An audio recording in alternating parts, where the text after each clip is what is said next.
After a long time, in the 3rd year of the drought, the word of the Lord came to Elijah. "Go and present yourself to Ahab, and I will send rain upon the face of the earth." So Elijah went to present himself to Ahab. The famine was severe in Samaria, and Ahab summoned Obadiah, who was in charge of the palace. Now Obadiah greatly feared the Lord. For when Jezebel had slaughtered the prophets of the Lord, Obadiah had taken 100 prophets and hidden them, 50 men per cave, providing them with food and water. Then Ahab said to Obadiah, "Go throughout the land to every spring and every valley. Perhaps we will find grass to keep the horses and mules alive so that we will not have to destroy any livestock." So they divided the land to explore. Ahab went one way by himself, and Obadiah went the other way by himself. Now, as Obadiah went on his way, Elijah suddenly met him. When Obadiah recognized him, he fell face down and said, "Is it you, my lord Elijah?" "It is I," he answered. "Go tell your master, Elijah is here." But Obadiah replied, "How have I sinned that you are handing your servant over to Ahab to put me to death? As surely as the Lord your God lives, there is no nation or kingdom where my Lord has not sent someone to search for you." When they said, "He is not here," he made that kingdom or nation swear that they had not found you. And now you say, "Go tell your master that Elijah is here." I do not know where the Spirit of the Lord may carry you off when I leave you. Then when I go and tell Ahab and he does not find you, he will kill me. But I, your servant, have feared the Lord from my youth.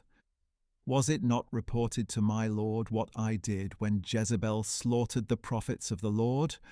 I hid 100 prophets of the Lord, 50 men per cave, and I provided them with food and water. And now you say, "Go tell your Lord that Elijah is here. He will kill me." Then Elijah said, "As surely as the Lord of hosts lives before whom I stand, I will present myself to Ahab today." So Obadiah went to inform Ahab, who went to meet Elijah. When Ahab saw Elijah, he said to him, "Is that you, O troubler of Israel?" "I have not troubled Israel," Elijah replied, "but you and your father's house have, for you have forsaken the commandments of the Lord and have followed the Baals. Now summon all Israel to meet me on Mount Carmel, along with the 450 prophets of Baal and the 400 prophets of Asherah, who eat at Jezebel's table." So Ahab summoned all the Israelites and assembled the prophets on Mount Carmel. Then Elijah approached all the people and said, "How long will you waver between two opinions? If the Lord is God, follow him. But if Baal is God, follow him." But the people did not answer a word. Then Elijah said to the people, "I am the only remaining prophet of the Lord, but Baal has 450 prophets. Get 2 bulls for us. Let the prophets of Baal choose 1 bull for themselves, cut it into pieces and place it on the wood, but not light the fire.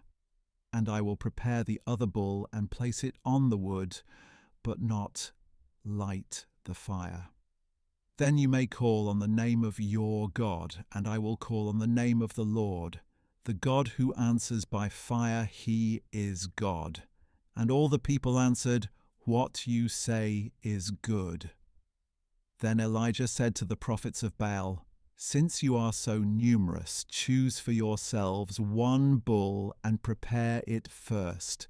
Then call on the name of your God, but do not light the fire." And they took the bull that was given them, prepared it, and called on the name of Baal from morning until noon, shouting, "O Baal, answer us!" But there was no sound, and no one answered as they leapt around the altar they had made.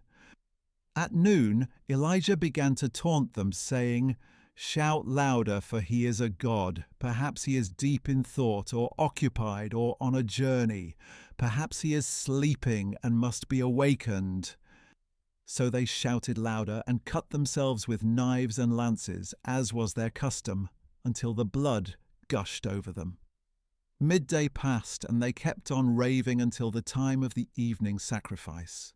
But there was no response. No one answered, no one paid attention. Then Elijah said to all the people, "Come near to me." So all the people approached him, and he repaired the altar of the Lord that had been torn down. And Elijah took 12 stones, one for each tribe of the sons of Jacob, to whom the word of the Lord had come, and said, "Israel shall be your name." And with the stones Elijah built an altar in the name of the Lord.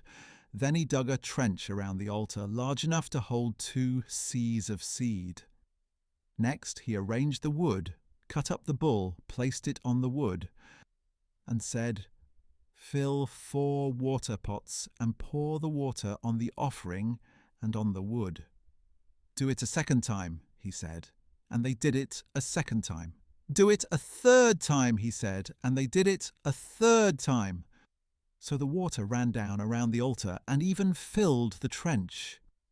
At the time of the evening sacrifice, Elijah the prophet approached the altar and said, "O Lord God of Abraham, Isaac, and Israel, let it be known this day that you are God in Israel, and that I am your servant, and have done all these things at your command.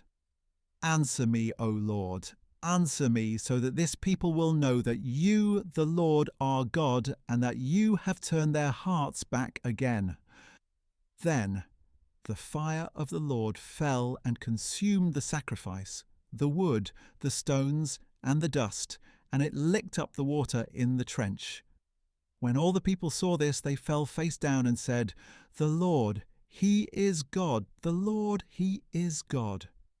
Then Elijah ordered them, "Seize the prophets of Baal, do not let a single one escape."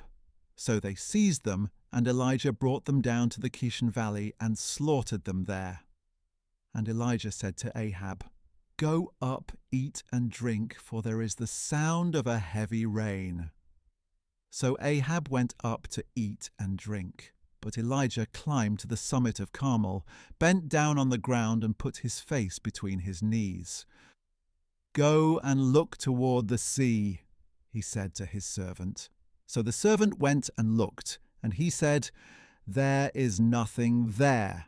7 times Elijah said, "Go back." On the 7th time the servant reported, "There is a cloud as small as a man's hand rising from the sea." And Elijah replied, "Go and tell Ahab, prepare your chariot and go down before the rain stops you." Meanwhile the sky grew dark with clouds and wind, and a heavy rain began to fall. So Ahab rode away and went to Jezreel. And the hand of the Lord came upon Elijah, and he tucked his cloak into his belt and ran ahead of Ahab all the way to Jezreel.